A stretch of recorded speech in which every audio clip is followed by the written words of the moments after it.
අයිබෝන් හැම කෙනෙකුටම අපි අද පාඩම පටන් ගන්නයි ලෑස්ති වෙන්නේ. මට කවුරු කෙනෙක් කියන්න මාව ඇහෙනවද ස්ක්‍රීන් එක පේනවද කියලා? ඇහෙනවා සර්. හරි. හොඳයි. එහෙනම් අපි පටන් අරන් කරගෙන යන්.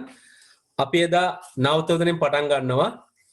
So what we have discussed last week about the classification of the computers. So we have discussed how the computers can be classified. I told you that there are many different ways to classify computers. There are different bases to classify the computers. අපි එදා කිව්වා පරිගණක වර්ගීකරණය කරන්න විවිධාකාරයේ ක්‍රමවේද පාවිච්චි කරනවා. අපි මුලින්ම කතා කරේ පරිගණක පරම්පරා සම්බන්ධයෙන්. So we are talking about the computer generations. So පරම්පරාව කියන එක ගැන කතා කරද්දී අපි විශේෂයෙන් සලකන්නේ මේ පරිගණක වලට පාවිච්චි කරන මූලික තාක්ෂණය සහ සමහර අවස්ථාවලදී මේ පරිගණක නිර්මාණච්ච කාලය. So whenever you talk about the computer generations, basically we think about the technology, what has been used to develop the computers. At the same time, we look at the time period. But here, I'm not going to give the time period, but I look at only the technology applied, technology used. ඉතින් මෙතනදී මම කාලය ගැන ගොඩාක් කතා කරන්නේ නැහැ. මම ගොඩාක් උත්සාහ කරන්නේ අපි පාවිච්චි කරන තාක්ෂණ උපක්‍රම ගැන කතා කරන්න. ඒක පරිගණක පරම්පරාව. අපි මේ ගැන කතා කරා ගිය සුමානේ. ඒ නිසා මම ටක් ටක් ප්‍රශ්න ටිකක් අහන්න යනවා. So පරිගණක පරම්පරා පහක් තියෙනවා. පළවෙනි පරම්පරාවේ මොනවද පුතේද මේ පාවිච්චි කරේ පරිගණක නිර්මාණය කරන්න? පළවෙනි පරම්පරාවේදී vacuum tubes රික්තක නල කියන ඒවා. අපි සිංහලෙන් කියනවා vacuum tubes රික්තක නල, ඉංග්‍රීසියෙන් අපි කියනවා vacuum tubes කියලා. මේකේ තිබ්බ පොඩි නරක ලක්ෂණ කිහිපයක්. පුළුවන් ද අපිට එකක් දෙකක් කියන්න?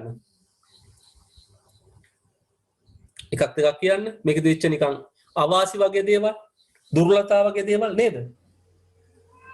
ප්‍රමාණයෙන් විශාලයි. ප්‍රමාණයෙන් විශාලයි. හොඳයි. තව එකක් අධික තාපයක් use more electricity. using high electricity. විශාල විදුලි බලයක් අවශ්‍ය කරනවා.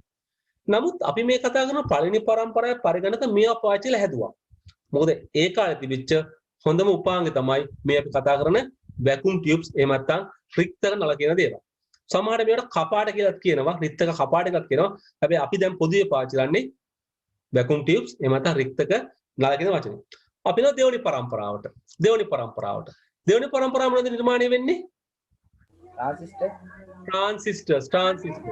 The transistor කියන ඒවා මීට වඩා වාසිදායකයි. මොකද transistor vacuum tube එක ගත්තම ප්‍රමාණයෙන් ගොඩාක් කුඩා වෙනවා. ප්‍රමාණයෙන් ගොඩාක් කුඩා වෙන නිසාම මේවායේ විදුලි බල අවශ්‍යතාවය අඩු වෙනවා. තාපන ඉදීමත් ඒත් එක්කම අඩු වෙනවා. ඒ වගේම මේකේ කාර්යක්ෂමතාවය ගොඩක් වැඩි වෙනවා. පේනව නේද? අපි මේ කතා කරන පරිගණක පරම්පරාවෙන් පරම්පරාවට යම්කිසි ආකාරයක සංවර්ධනයක් සිද්ධ වෙනවා. ඒතර මේ ට්‍රාන්සිස්ටර්ස් දෙවෙනි පරම්පරාවේ පාවිච්චි කරා. ඊට පස්සේ අපි ගමන් කරා තුන්වෙනි පරම්පරාවට. තුන්වෙනි පරම්පරාව මොනවද හැදෙන්නේ? integrated circuits. අපි කෙටියෙන් කියනවා IC කියලා. සිංහලෙන් අපි කියනවා අනුකලිත පරිපථ. එහෙමත් අපි කියනවා සමෝදානිත පරිපථ අපි කියනවා. අනුකලිත පරිපථ. ඒතර ට්‍රාන්සිස්ටර් කියන එකට වඩා කාර්යක්ෂමතාවය වැඩි වෙනවා මේ අපි කතා කරන IC වල. එහෙම නැත්නම් integrated circuits වල. ඒ නිසා පරිගණකයේ කාර්යතාවය තවත් වැඩි වෙනවා. අපි කතා කරන මේ එක IC එකක් ඇතුලේ components සංරචක රාශියක් තියෙනවා. ඒක නිසා මේක පරිගණකයට හයි කරාම පරිගණකයේ ප්‍රමාණයෙන් තවත් කුඩා වෙනවා. දැන් බලන්න පළවෙනි පරම්පරාවට වඩා දෙවෙනි පරම්පරාවේදී පරිගණකයේ ප්‍රමාණයෙන් කුඩා වුණා. විදුලි බල අවශ්‍යතාවය අඩු වුණා. රත් වීම අඩු වුණා. විශ්වාසදායක බව වැඩි වුණා. කාර්යක්ෂමතාවය වැඩි වුණා. ඒක දිගටම එනවා. ඒතර පරම්පරාව පල්ලෙහාට එනකොට ඉස්සරහට එනකොට තුන්වෙනි පරම්පරාව වෙනකොට පරිගණකය ගොඩාක් කුඩා වෙලා මේසුද තියන්න පුළුවන් තරමට කුඩා වෙනවා. අපිට මතකයි අපි කතා කරා ඊනියක් වගේ කම්පියුටරයක් ටොන් 5ක් විතර බරයි. මේ ටොන් 5ක් විතර බර කම්පියුටරේ කිලෝ ගාණක් බර තත්ත්වයටපත් වෙනවා මේ තුන්වෙනි පරම්පරාවෙත්. ඒක සාමාන්‍ය මිනිස්සුන්ට පාවිච්චි කරන්න පුළුවන් ප්‍රමාණය පරිගණක මේ තුන්වෙනි පරම්පරාවට නිර්මාණය වෙනවා. එතන මේ IC කියන එක integrated circuit කියන එක අපි විවිධාකාරයේ මට්ටම් වලට වෙන් කරනවා. සංවර්ධනයත් එක්ක අපිට හදනවා SSI small scale integration. කුඩා පරිමාණයේ අනුකලිත පරිපථ. දියුණු වෙනවා. MSI medium scale integration circuits. මධ්‍යම පරිමාණයේ අනුකලිත පරිපථ. මේකේ අපි ඇත්තටම කතා කරන්නේ මේක ඇතුලේ කොම්පොනන්ට් ගන්න. කොටස් කොච්චර තියෙනවද කියන එක. කොටස් ගන්න වැඩි වෙනකොට මේකේ ක්‍රියාකාරීත්වය වඩා වැඩි වෙනවා. කාර්යක්ෂමතාවය වඩා තියෙනවා. කරන්න පුළුවන් වැඩ ප්‍රමාණය තවත් වැඩි වෙනවා. එතකොට අපි MSI වලින් පස්සේ යදිනවා SSI කියන එක. large scale integration LSI large scale integration විශාල පරිමාණයේ අනුකලිත පර්වත. තවත් දියුණු වෙනවා ලෝකේ. හැදෙනවා VLSI very large scale integration විශාල නේ වඩා විශාල ප්‍රමාණයේ අනුකලිත පර්වත. තවත් දියුණු ලෝකේ. හැදෙනවා ULSI ultra large scale integration. so අද වෙනකොට අයිපාචන මේ VLSI වලින් එහාට ගිය ULSI පර්වත. එතන හතරවෙනි පරම්පරාව වෙනකොට පරිගණකයේ තවත් සංවර්ධන පාවිච්චි කරනවා වඩා සංකීර්ණ පරිපථයක්. අපි මේකට මොකද්ද කියන්නේ පුතේ දුවේ? මයික්‍රෝප්‍රොසෙසර්. එහෙනම් තමයි සිංහලෙන් කියනවා ශුද්ධ සකසන. මේක අපි අරපු IC එකක් තමයි.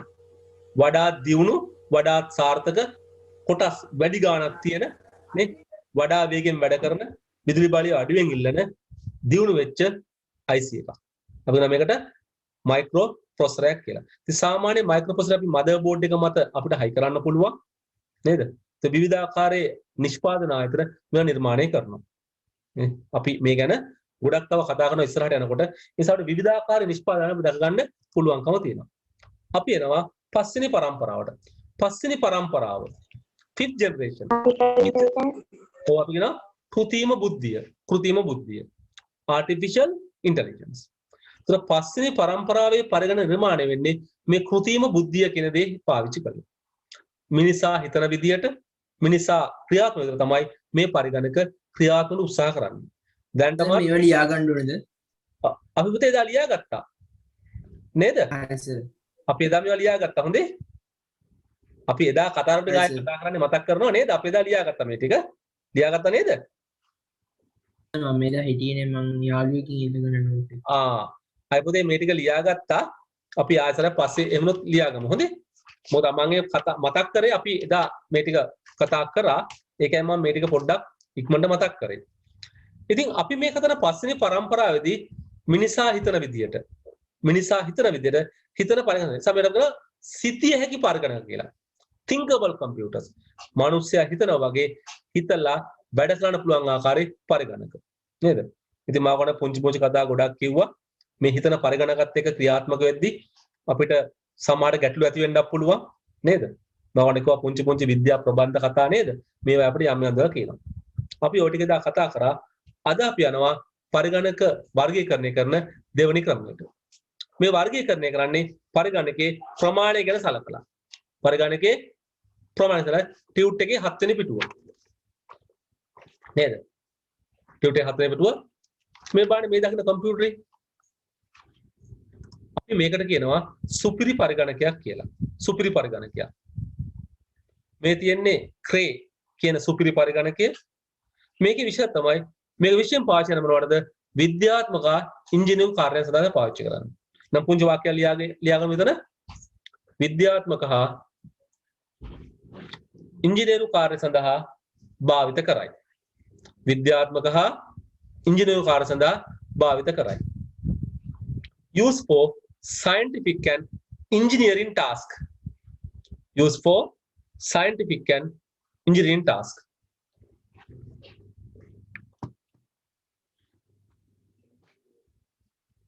ඉතින් ඕගොල්ලෝ බැලුවොත් මේවානේ මේවා ඉතාමත් කාර්යක්ෂම යන්ත්‍ර. මිලෙන් ඉතාමත්ම අධිකයි. ඉතා වේගෙන් වැඩ කරන ඉතාමත් කාර්යක්ෂම යන්ත්‍ර. ඉතින් අපි වගේ සාමාන්‍ය මිනිස්සුන්ට මේවා දැක ගන්න හම්බ වෙයිද කියලා අපිට ප්‍රශ්නයක් තියෙනවා. විශේෂයෙන්ම විද්‍යාගාරවල නේ NASA වගේ ආයතනවල තමයි මේවා විශේෂයෙන් පාවිච්චි කරන්නේ.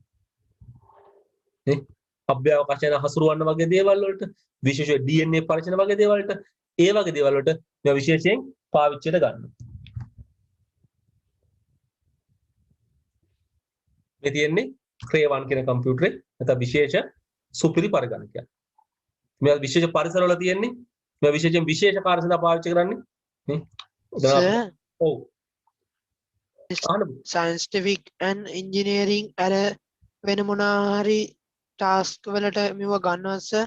ගන්න පුළුවන්. උදාහරණයක් යුද්ධ වගේ දේවල් වලට යුද්ධ හැසිරීම් වලට මිසයිල් හසුරවන්නේ වට නේද? මිසයිල් හසුරවන්න. the war යුද්ධ වගේ දේවල් වලට මිසයිල හසුරවන්න කියන්න සර්. ඔව් මිසයිල් හසුරවන්න. ඒකත් අපි ගත්තොත් යම් කිසි ආකාරයක සයන්ටිෆික් ක්ලාස් එකක් නේද? විද්‍යාත්මක කාර්යයක් නේ. මොකද මේවයි විශේෂ හැකියාව තමයි මේ සංකීර්ණ ගණිත කර්ම කරන්න පුළුවන්. සංකීර්ණ ගණිත කර්ම. අපිට හිතන්නවත් බැරි තරම් සංකීර්ණ ගණන් අපිට හදා ගන්න පුළුවන්. ඔයගොල්ලෝ සරලව කතා කරනනේ මේ DNA ගැන එහෙම නේද? ඒක DNA විශ්ලේෂණය කරන වගේ දෙයක්. ඒක සාමාන්‍ය කම්පියුටරෙන් කරන එක ටිකක් අමාරු වැඩක්. ඒ වගේ තමයි මේවා පාවිච්චි කරනවා. ඊට පස්සේ නව නිර්මාණ හදන්න. විද්‍යාත්මක නිර්මාණ හදන්න. මේවා තමයි මේවා කරනවා. විශේෂ පරිශ්‍රණ කතාවේ මේවා පාවිච්චි කරන්නේ සාමාන්‍ය ඔය මේ කඩ සාප්පුවල පාවිච්චි කරන ඒවා නෙමෙයි. විශේෂ සුවිශේෂී කාර්යකට පාවිච්චි කරනවා. මේ පළවෙනි වර්ගය. දෙවෙනි අපි කියනවා මේ තව විශේෂ පරිගණක ගොඩක් තියෙනවා. මහා පරිගණක කියලා. මහා පරිගණක. ඒතර මහා පරිගණක කියලා කියන්නේ මේන් ෆ්‍රේම් කම්පියුටර්ස්. මේ දකින්න ඕගොල්ලෝ ඒවයි කම්පියුටර්. මේන් ෆ්‍රේම් එක. ඒතර මේවර සුපිරි පරිගණක වලට ප්‍රමාණයෙන් කුඩායි. ප්‍රමාණ කියන්නේ හැකියාවන්ගෙන් අඩුයි. සුපිරි පරිගණක අතර සංකීර්ණ ගණිත ක්‍රම කරන්නේ නැහැ. මේවත් පාවිච්චි කරන්නේ විශාල පරිමාණයේ ආයතනවල. නේද? විශාල පරිමාණයද හැබැයි සුපිරි පරිගණක අතර විශේෂ හැකියාවක් මේකට නැහැ. මේකත් සංකීර්ණ ගණන් හදනවා. හැබැයි අර තරම් වේගෙන් ක්‍රියාත්මක වෙන්නේ නැහැ. සපුංචි වාක්‍යයක් ලියා ගන්න. මහා පරිමාණ ආයතනවල දත්ත හැසිරවීම සඳහා ලියාගන්න මහා පරිගණක.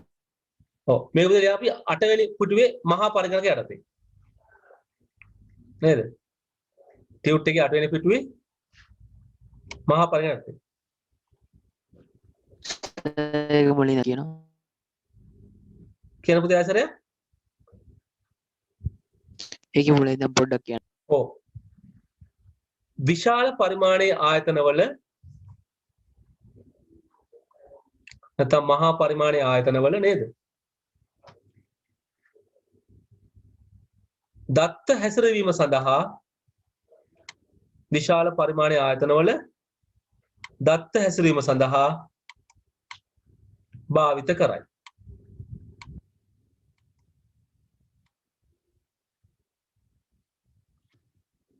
We write in English. Used in large enterprises. Used in large enterprises to handle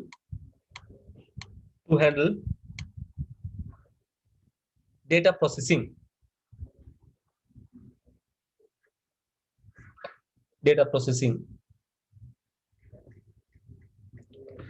නිකම් මතක ගන්න මේක පාවිච්චි කරන විශාල පරිමාණ ආයතනවල. දැන් ආයතනයක් ගත්තොත් අපි ගත්තොත් ඇමරිකාව වගේ රටවල නේ විශාල ආයතන තියෙනවනේ. ජපානයේ විශාල ආයතන. ඒ වගේ ආයතන මේවා පාවිච්චිට ගන්න. විශාල පරිමාණයක. දැන් අපි ගත්තොත් NASA වගේ ආයතනයක් ගොඩක් විද්‍යාත්මක කටයුතු කරන්නේ. ඒතර ඒගොල්ලෝ පාවිච්චි කරන සුපිරි පරිගණක විශේෂම. හැබැයි ඒ ආයතන ඇතුළේ යම් ආකාරයකට මේ මහා පරිගණක මේන් ෆ්‍රේම් කම්පියුටර්ස් පාවිච්චිට ගන්න. නැත්නම් ඒගොල්ලෝ ලොකු ව්‍යාපාර ආයතන තියෙනවනේ. අපේ වගේ නෙමෙයිනේ. මේ විශාල ව්‍යාපාර ආයතන අපි එතකොට මේවයි යම් ආකාරයකට පාවිච්චිට ගන්නවා. තේරෙනවද? right අපි යන් තුන්වෙනි එකට. නේද? තුන්වෙනි එක ගැන කතා කරන්නේ අපි මධ්‍ය පරිගණක නැත්නම් මධ්‍යම ප්‍රමාණයේ පරිගණක. මිනි කම්පියුටර්ස්. මෙතන මිනි කම්පියුටර්. ඒක ප්‍රමාණයෙන් අරගෙන මහා පරිගණකකට වඩා ප්‍රමාණයෙන් කුඩායි. කියන්නේ හැකියාව වලින් අඩුයි. මේක පස්සේ මධ්‍යම ප්‍රමාණයේ ව්‍යාපාරික ආයතන. දැන් අපි ගත්තොත් ලංකාවේ දැන් ගත්තොත් විභාග දෙපාර්තමේන්තුව වගේ තැනක්. මේ වගේ ඒවා පාවිච්චි කරගන්නවා. ඉතින් මේවා ගොඩක් තැන්වල සාමාන්‍ය ප්‍රමාණයේ ටිකක් නේ ලොකුම නෙමෙයි. නමුත් මධ්‍යම ප්‍රමාණයට පාවිච්චි කරනවා. ඉතින් ලංකාවේ ගොඩක් ආයතන වල මේ කියන මධ්‍යම ප්‍රමාණයේ පරිගණක නැත්නම් මේ මිනි කම්පියුටර්ස් පාවිච්චි කරගන්නවා. කෙනෙක් අහනවා මේන් ෆ්‍රේම් කම්පියුටර්ස් ලංකාවේ මේන් ෆ්‍රේම් කෝල් පාවිච්චි කරා අතීතෙදී මම දැනුවත් දැන් නම් මං හිතන්නේ කොහෙවත් පාවිච්චි කරන්නේ නැහැයි කියලා. මොකද මේවා මිලෙන් ඉතාමත් අධිකයි. ඒ වගේම මේවා පාවිච්චි සංකීර්ණ දැනුමක් තියෙන පුද්ගලයෝනේ නඩත්තු කිරීම ඉතාමත් වියදම් අධිකයි. ඒ නිසා මම දැනුවත් ලංකාවේ මේන් ෆ්‍රේම් කම්පියුටර් දැන්ට පාවිච්චි වෙන්නේ නැහැ. ඉස්සර පාවිච්චි කරා. ඉස්සර විශාල අධින පාවිච්චි කරා. දැන්ට ලංකාවේ මිනි කම්පියුටර්ස් නම් බොහෝ තැන්වල පාවිච්චි කරනවා. බැංකුව වගේ ආයතනවල විශේෂ විභාග දෙබඳ වගේ තැන්වල මිනි කම්පියුටර්ස් යම් මට්ටමකට පාවිච්චි කරනවා ලංකාව තුළ. මේන් ෆ්‍රේම් මම දැනුවත් ලංකාවේ පාවිච්චි වෙන්නේ නැහැ. හරි?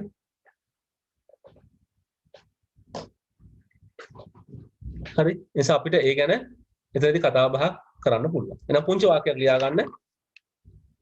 මධ්‍යම ප්‍රමාණයේ ආයතනවල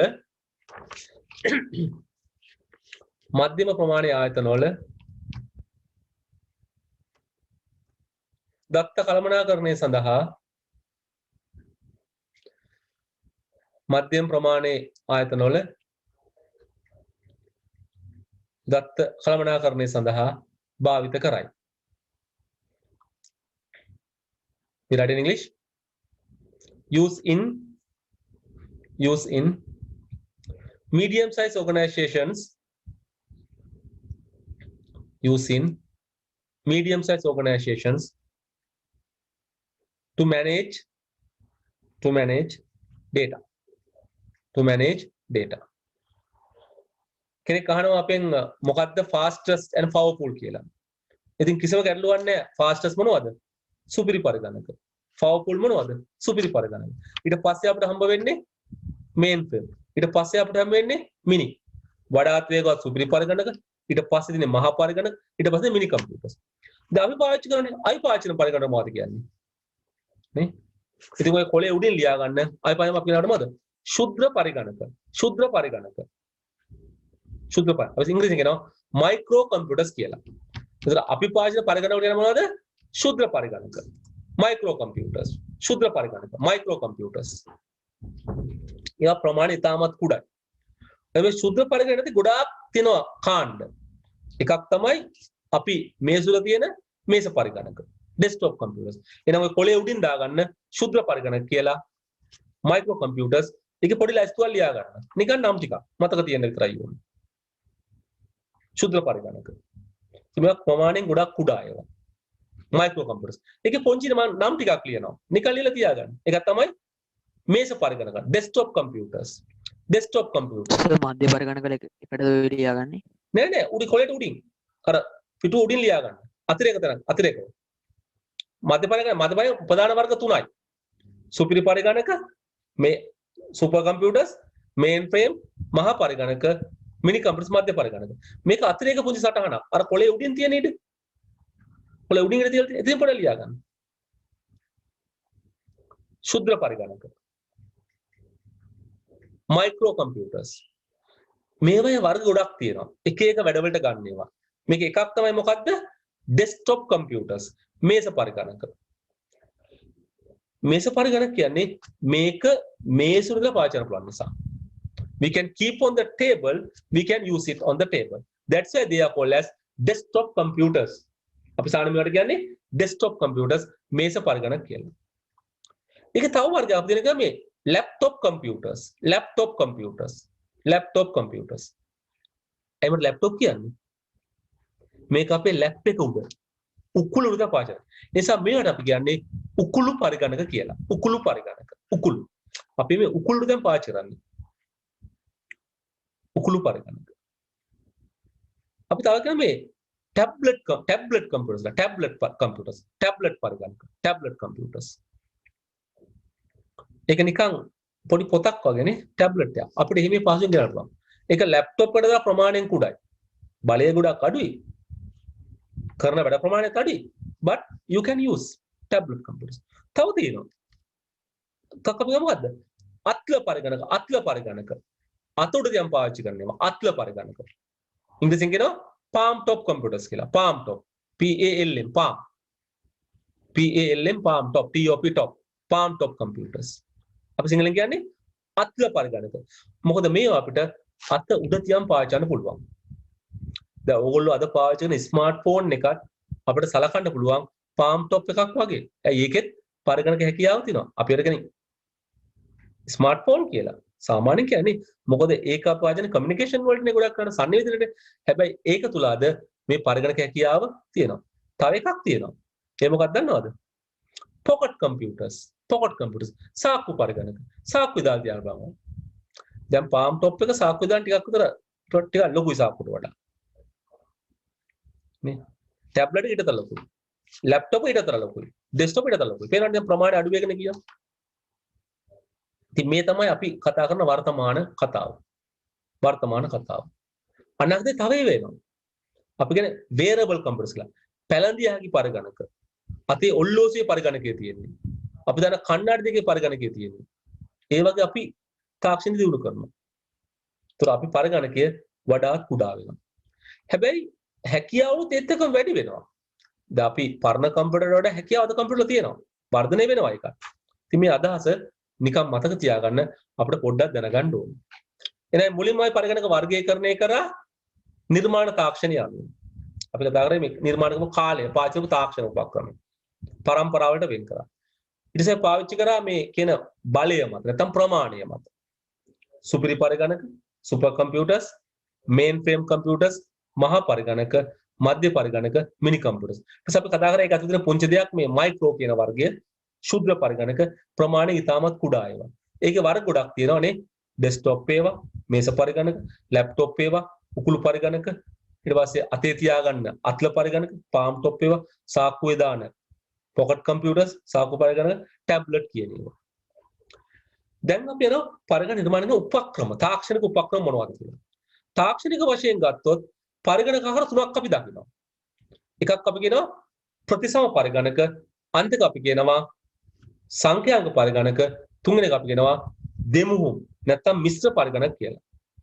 When you look at the design technology, we are getting three different type of computers. First one we call as the analog computers. Second one we call digital computers. Third one we say hybrid computers. පරිගණක ආකාර තුනයි නිර්මාණ තාක්ෂණය අනුව. ප්‍රතිසම, analog, සංඛ්‍යාංක, digital, මිශ්‍ර නැත්නම් දෙමුහුම්, hybrid. මොනවාද වර්ග තුන? මගෙත් එකම කියන්න. පළවෙනි වර්ගය ප්‍රතිසම පරිගණක, analog computers. දෙවෙනි වර්ගය සංඛ්‍යාංක පරිගණක, digital computers. තුන්වෙනි වර්ගය මිශ්‍ර හෝ දෙමුහුම් පරිගණක, hybrid computers. What are these analog computers? මොනවද මේ analog computers කියන්නේ? අපිට පුංචි දෙයක් දැනගන්න ඕනේ මේ analog computers වලට. මෙන්න මේ බලන්න රූපෙ දිහා. මේ තියෙන්නේ ප්‍රතිසම සංඥාවක්. analog signal එකක්. So it continuously changing. මේක අඛණ්ඩව වෙනස් වෙනවා. අඛණ්ඩව වෙනස් වෙනවා. මෙන්න මේ වගේ සංඥාවට අපි කියනවා analog signal එකක් කියලා. ප්‍රතිසම සංඥාවක්. මෙන්න මේ වගේ සංඥා පාවිච්චි කරලා ක්‍රියාත්මක පරිගණක වලට අපි කියනවා analog computers. ප්‍රතිසම පරිගණක කියලා. මේවා තමයි හැදෙන්නේ ස්වභාවික පරිසරය තුල. ඕදන කතා කරද්දී අපේ sound wave එක කොහොමනේ? උෂ්ණත්වය ගන්න ක්‍රමානුකූලව අඩු වෙනවා වැඩි වෙනවා. පීඩනය ගන්න ක්‍රමානුකූලව අඩු වෙනවා වැඩි වෙනවා. ආර්තාවය ගන්න ක්‍රමානුකූලව RP. ඔව්. ගොඩක් මෙන්න මේ අපි කතා කරන මේ සංඥා ක්‍රමානුකූලව අඛණ්ඩව වෙනස් වී යනවා නම් මේ සංඥා වලට අපි කියනවා analog signals, ප්‍රතිසම සංඥා කියලා. මෙන්න මේ වගේ මේ භෞතික දත්තත් එක්ක ක්‍රියාත්මක පරිගණකට අපි කියනවා ප්‍රතිසම පරිගණක කියලා.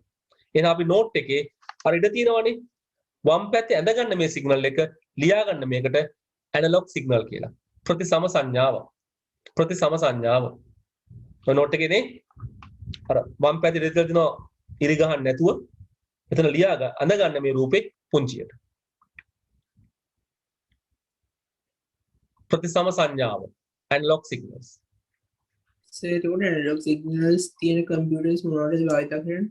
ඔව් මම රූපයක් දෙන්නම් තා චුට්ටකින්. අපි කතා කරා මතකද ගොවිපළවල පසේ ආර්තාවය මයින්වයි කියලා. පසේ තත්ත්වය මයින්වයි කියලා. ඒකට මොකද පාවිච්චි කරන්නේ? අපි පසේ තත්ත්වය මයින්ඩ් ඕනේ.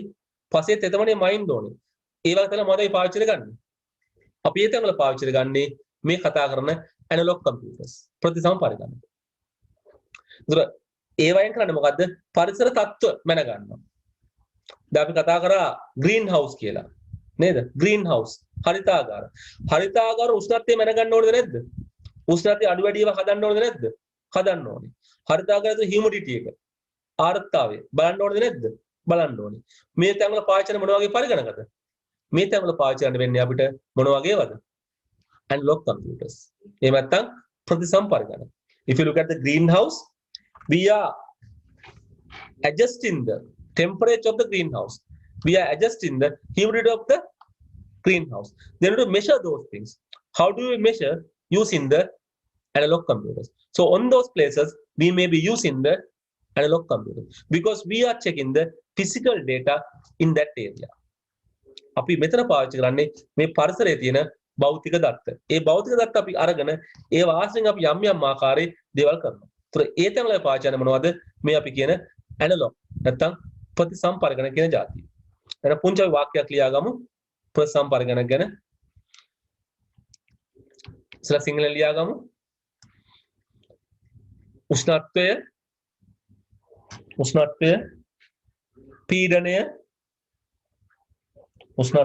පීඩනය ආර්ද්‍රතාවය වැනි භෞතික දත්ත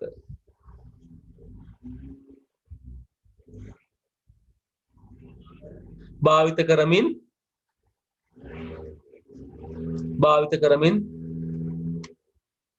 ක්‍රියාත්මක වන පරිගණක යන්නේ උෂ්ණත්වය පීඩනය ආර්ද්‍රතාවය වැනි භෞතික දත්ත භාවිත කරමින් ක්‍රියාත්මක වන පරිගණක යන්නේ.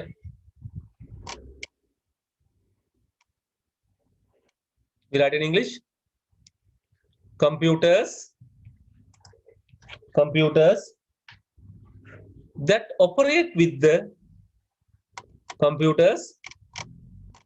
operate with the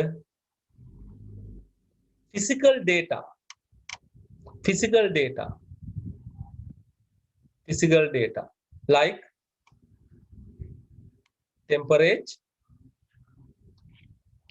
temperature, pressure, humidity.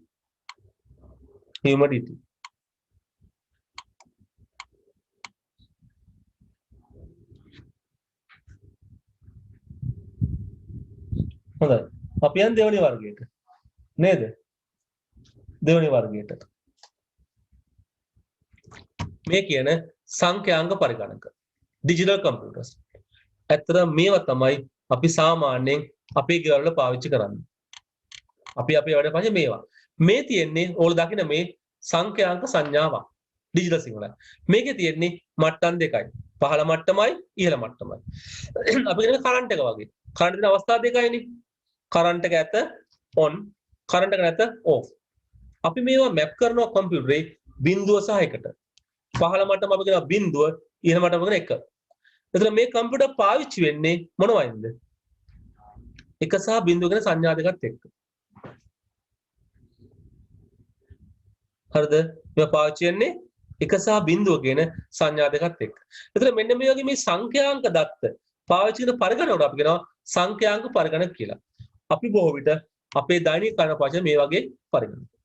So digital computers are working with the digital signals, basically ones and zeros. Sometimes people are calling these are working with the ones and zeros. Normally these computers are working with electrical power. It has on signal and the off signal. On signal is treated as 1, off signal is treated as 0. So those are working with the on signals and off signals, 1 and zeros. That's the digital signal. අපි ඒ නිසා මේ note එකේ අර අතන පොඩි නේද ගමු මේ ඩිජිටල් සිග්නල් එක. ලියා ගන්න සංඛ්‍යාංක සංඥාව කියලා.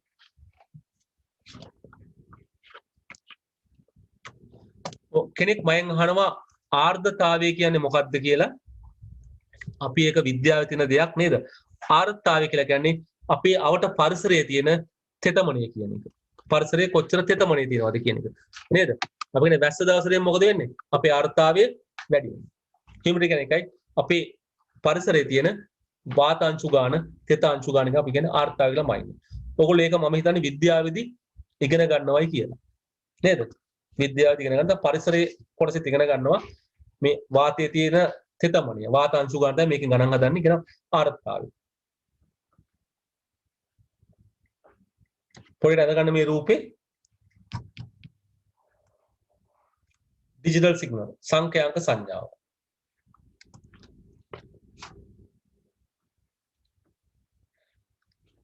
අපි ලියාගමු පුංචි විස්තරයක් මොකක්ද මේ සංඛ්‍යාංක පරිගණක කියන්නේ කියලා. සංඛ්‍යාංක දත්ත භාවිත කරමින් ක්‍රියාත්මක වන සංඛ්‍යාංක දත්ත භාවිත කරමින් ක්‍රියාත්මක වන පරිගණකයන්ය.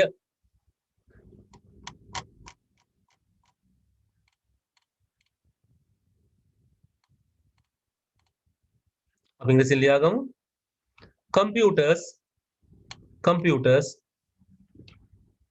that operate with the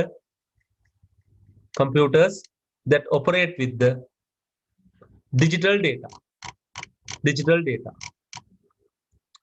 වරහන් දාගන්න නේද? එක සහ බිඳුව 1 and 0. අපි ඔය 1 and 0 උඩක් ඉගෙන ගන්නවා. අපිට වෙනම පාඩමක් තියෙනවා නම්බර් සිස්ටම් කියලා සංඛ්‍යා පාදික පාඩමක්. ඒ පාඩමේදී අපි ගොඩක් ඉගෙන ගන්නවා.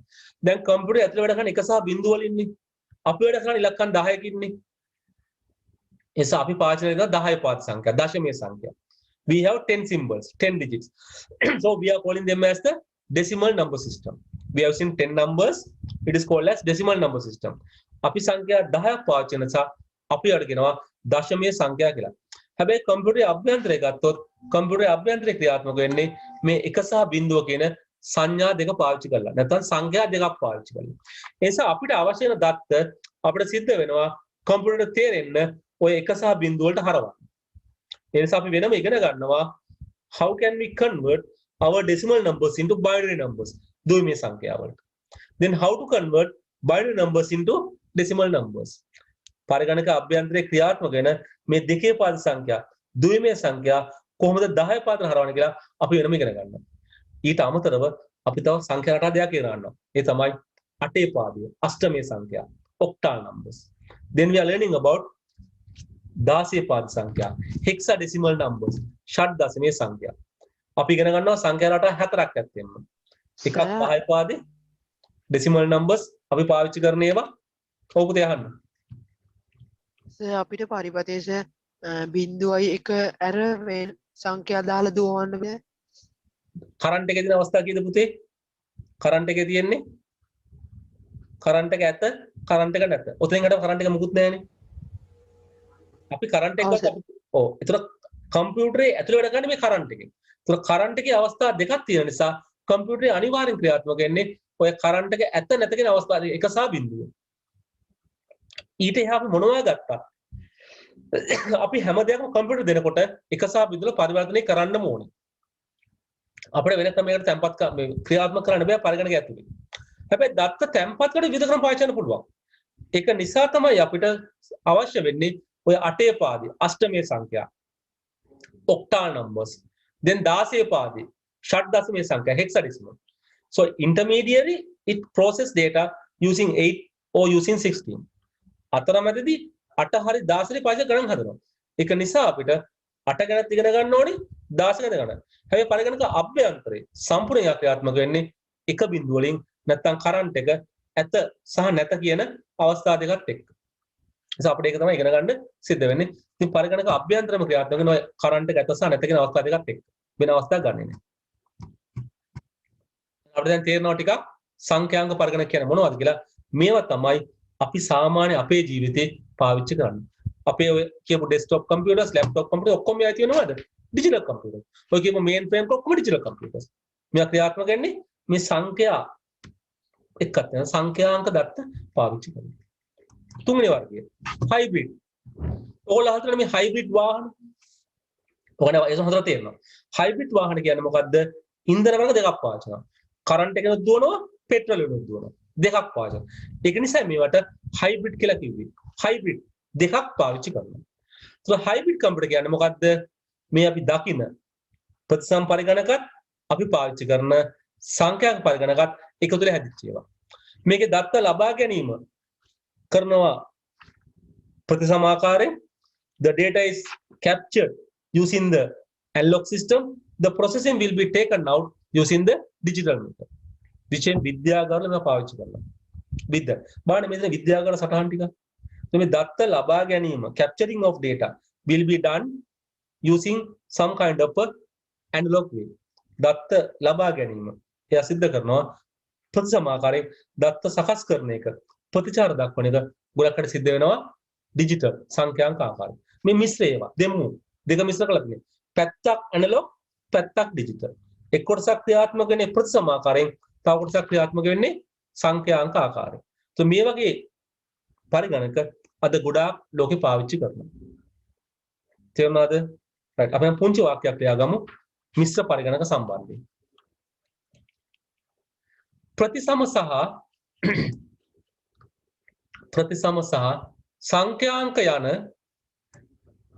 ප්‍රතිසම සහ සංඛ්‍යාංක යන පරිගණක ආකාර දෙකෙහි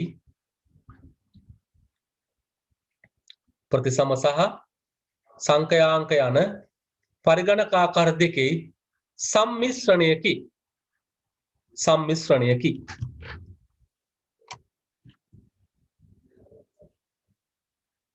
සර් ඒ සිග්නල් කොහොමද යන්නේ? සිග්නල් ඔව් සර්. ඔව් දැන් අපි කිව්වොත් අපි හිතමු දැන් අපි වෛද්‍ය පරීක්ෂණයක් කරනවා කියලා. අපි රුධිර සාම්ප්‍රදායක් ගැන චෙක් කරනවා කියලා තමයි මොකද ගන්නේ? රුධිර සාම්ප්‍රදාය චෙක් කරන්නේ භෞතික තත්ත්ව. ඒ දත්ත ටික අරන් දෙනවා කම්පියුටරේට සංඛ්‍යාංක ආකාරයෙන්. ඒ දත්ත ටික පරිවර්තනය කරනවා. පරිවර්තන ක්‍රමයේ ක්‍රමවේද තියෙනවා. අපි කියනවා ඇනලොග් ටු ඩිජිටල් කන්වර්ටර්ස් කියලා. ප්‍රතිසම දත්ත සංඛ්‍යාන පරිවර්තන ක්‍රම උපක්‍රම තියෙනවා. ඒවට විශේෂ උපකරණ තියෙනවා. ඒවෙන් අර දත්ත ටික පරිවර්තනය කරනවා 1 සහ බිංදුව වලට. ඊට පස්සේ පරිගණක ඇතුළට දෙන්නේ 1 සහ බිංදුව. ඒව ඇතුළේදී සකස් කරනවා 1 සහ බිංදුව පාවිච්චි කරලා. ඒ සඳහා විශේෂ උපක්‍රම සහ උපකරණ තියෙනවා. අපේ මට්ටමේ අපි ඉගෙන ගන්න උත්සාහ කරන්නේ අපි කියනවා ඇනලොග් ටු ඩිජිටල් කන්වර්ටර්ස් කියලා. සංඛ්‍යාංක දත්ත ප්‍රතිසමයකට පරිවර්තනය කරනවා කියලා. මම ඔයාලට තේරෙන උදාහරණයක් වුවොත් දැන් අපි ටෙලිෆෝන් එකෙන් කතා කරනවානේ. අපි කතා කරන ශබ්දනේ කතා කරන ශබ්ද තරංගනේ අපි කතා කරන්නේ. සෝ ශබ්ද තරංග කොහොමද ටෙලිෆෝන් ලයින් එකදී හරිය යන්නේ? ටෙලිෆෝන් ලයින් එක යන්නේ කරන්ට් එකනේ. તો අපේ කටහඬ මොකද කරන්නේ? මේ ටෙලිෆෝන් එකෙන් අපේ කටහඬ පරිවර්තනය කරනවා කරන්ට් සිග්නල් බවට. તો ටෙලිෆෝන් එක දිගේ යන කරන්ට් සිග්නල්. તો කරන්ට් සිග්නල් එක එහා පැත්තට ගියාම ඇහෙන එකට මොනවද හෙන්නේ? ඒකට කරන්ට් එක ඇහෙනවද? ඒකට කරන්ට් එක දැනෙනවද? නෑනේ. તો එතන ෆෝන් එකෙන් මොකද කරන්නේ? මේන කරන්ට් එක ආශ්‍රය පරිවර්තනය කරනවා කටහඬ බවට. ඒතර අපේ ෆෝන් එකෙන් කරන්නේ අපේ කටහඬ පරිවර්තනය කරනවා කරන්ට් සිග්නල් එකක් බවට. කරන්ට් එකක් බවට. ඒතර ටෙලිෆෝන් ලයින් එක දිගේ කරන්ට් එක යන්නේ. ඒතර එහා කරලා ගියාම මේ කරන්ට් එක ආය අනිත් පැත්ත හරවනවා මොනවටද? සවුන්ඩ් වේව්, ශබ්ද තරංග බවට. ඒකට උපකරණ තියෙනවා. උපකරණ නිර්මාණය කරනවා. ඉතින් අපි අපේ මට්ටමේදී ඒ ගැන ගොඩාක් ඉගෙන ගන්න උත්සාහ කරන්නේ නැහැ. හැබැයි මේ වගේ කරන උපකරණ උපාංග අපිට තියෙනවා. තේරුණාද?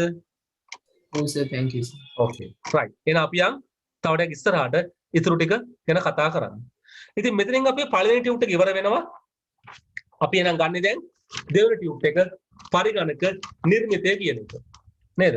හොඳයි එහෙනම්